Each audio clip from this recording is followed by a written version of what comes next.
All right. I just wanted to jump on here. It's been a little bit of time since I did my last video, so I just wanted to get on here and do one. I think today I was kind of thinking because, like, when I was on the retreat, I came back with a lot of energy, and you kind of get to that high level, and then you come back into every day where you're not doing that stuff. So obviously, you're not going to stay at that level. But like I've learned over the years that even though you might not stay where you were on that high, from all the energy and all the stuff you did while you were there, that you're not going to go back down to where you were before you got there. So that's always like the process is, you go up. It's kind of like you go up. It's hard figuring this out because it's like backwards, like I'm going to the left and it looks on here like I'm going to the right. But anyway, so you kind of go up here and then you kind of come back down, but you don't come back down to where you started, and then you kind of go back up from there. So it's always a little bit up here, a little bit here, up even higher, and come back. So you never end up where you were before. But anyway, so that's kind of like where I've been for the last week or whatever, is that I kind of been busy and not really wanting to get on here. So I was kind of like having that like letdown because I wasn't feeling as good as I did when I was on the retreat. But that's okay. But then I started doing like one of the important parts is I was forgetting to feel.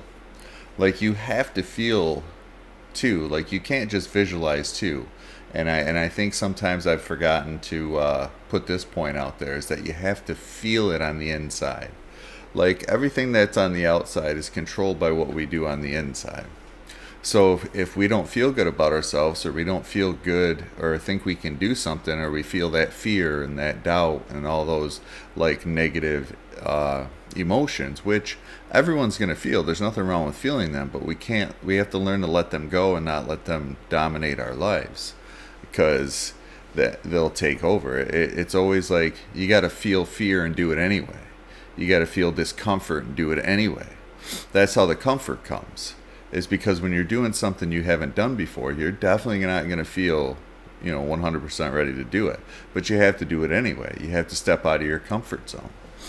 And I know there's some things that I'm uncomfortable doing that I have done, and there's some uncomfortable stuff that I haven't done that I'm going to have to do to get to that next level, and it just has to be done. So anything that we do, if we want to do something different, or we want to be someone different, we have to do different things.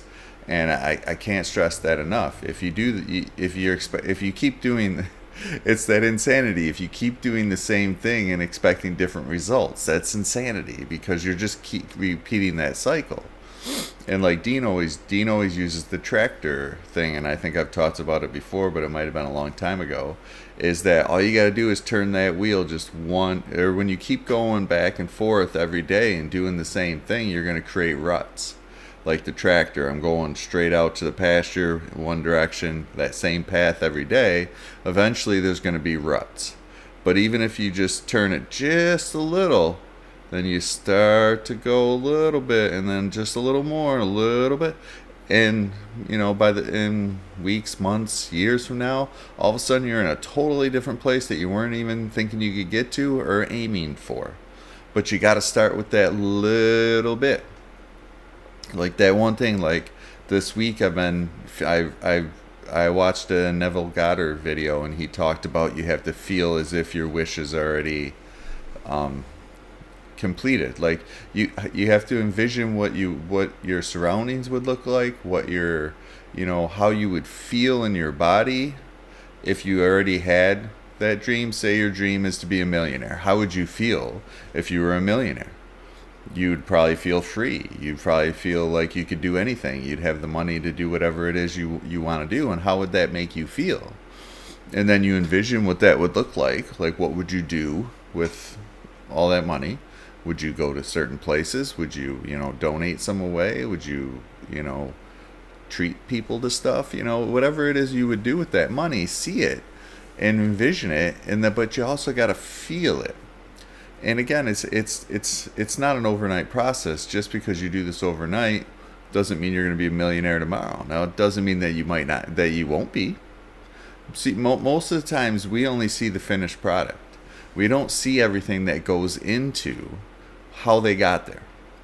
Like, again, we see Steph Curry make 400 3-pointers in a season. We don't watch him shoot 1,000 a day just to make 400. And the statistics are like absurd. Like, he shuts millions of things just to make 400 in a season, or whatever it is in his career now. But that's the thing, is like, it's funny because I heard the saying the one time is I've worked my whole life to become an overnight success, and that's what it is. We don't see that. And I don't even I've in that too. I've been also thinking too, but we have to feel that too. What would it feel like? So when I'm envisioning my meditations now, I'm feeling, how would I feel? Like the excitement, the joy, all that stuff. And it right away creates that in your body, and you already start to feel better. And it's like, we've been taught wrong. We've been taught like the outside circumstances are what it is supposed to control our life, and it does. And it's the other way around. We can envision that and feel it on the inside, and then your mind feels that and sees that, because it doesn't know the difference between what's going on out here and what's going on in here. So then it'll find ways out here to do it. But you have to keep practicing it. Like I said, it's not going to happen one night. I mean, I have weeks where I feel great, and then I have weeks where I don't feel as great. But then I'm always able to go back. But then something reminds me, or something leads me back to these memories. And that's the thing, is closing that gap between that. It's just like when I was younger, I used to not eat well. And when I came back from college, I was 250 pounds. And I was like, wow. And then I was like, all right, I got to do something different. And then I started eating different. But then I would fall off again, where I would eat good for a month or two, and then I would stop, and then I would eat, and then I'd be like, oh my God, I got to start eating good again. And the time period of that gap between remembering that and falling off that, and starting to eat bad again. So I started closing that gap of the memory, within, and sometimes I'd go 2 months eating good, and then all of a sudden I'd stop, and I'd end up eating not eating good for 2 or 3 months, and I'd be, oh my God, I got to get back to it. But then I started kind of all right, you got to remember, next time you start eating bad again, you got to remember to start eating good. So I tried to close that gap between the memory of it, and then now I've got it down to where I eat one bad meal a day, and try to eat 2 good ones. So at least I'm getting both. I'm still getting the little bit of the junk food that we all love, and I'm also eating the healthy stuff that my body needs. So I feel like you got to have, at least for me, I got to have that balance of everything.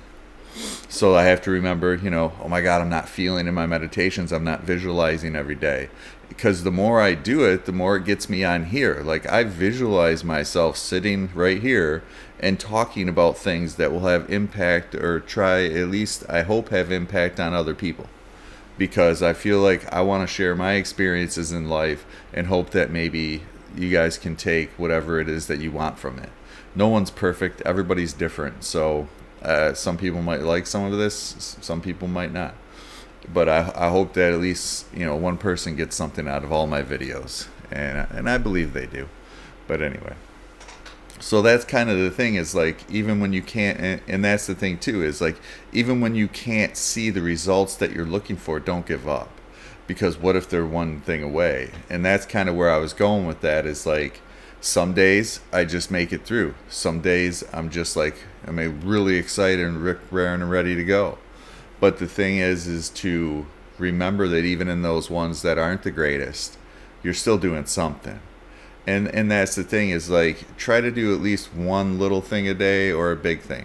Because I feel like sometimes when you do little, and then boom, big, and then little, boom, big, and that just keeps you going in the right direction.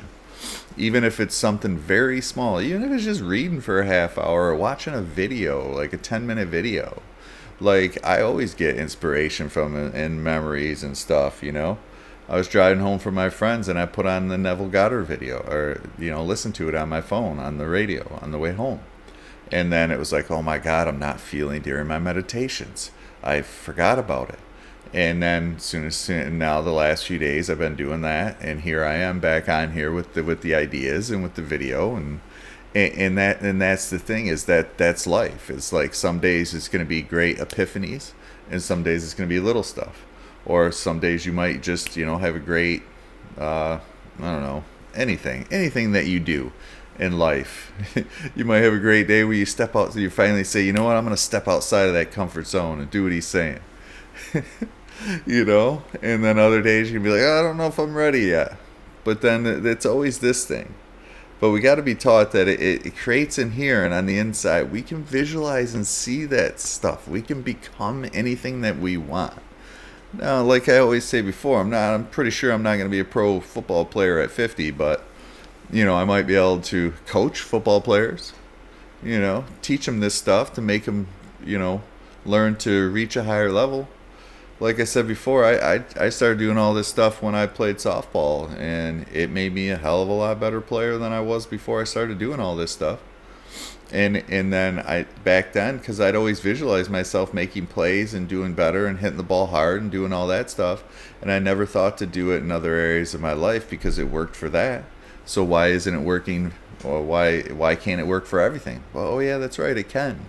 But you just have to be persistent and resilient and keep going no matter what. It's that faith that the results are coming. And it's like, and I was thinking about that the other day too, is that the faith is believing even when the results aren't there. So you got to have faith. And if you don't think they're coming, where's your faith? And that's the thing, is that and that's what I was going to say. Like, it work sometimes just doesn't sound good. Find something you love to do where it's not work. Like, to me, this isn't work.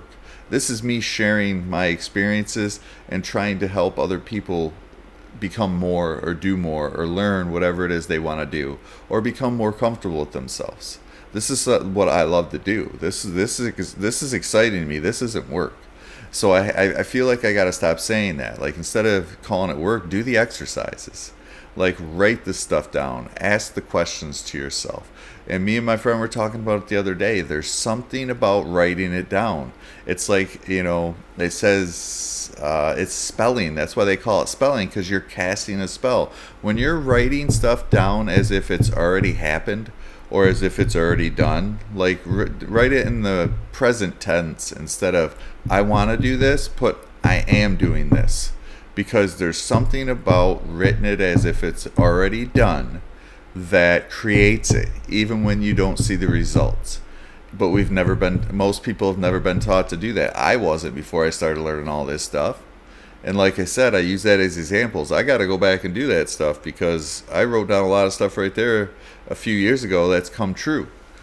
And I always use the Matthew McConaughey thing, is that he wrote down 10 things he wanted to do in the next 10 years and closed the journal, and 10 years later opened it up, and he had completed 7 of them, and the other 3 were in production. So again, there's something about the written word. It's like the universe knows, the God knows, the angels knows, whatever you want to call them. That energy knows, because you're casting a spell. You're writing it down as if it's already done. And then the mind and everything, the universe, conspires all together.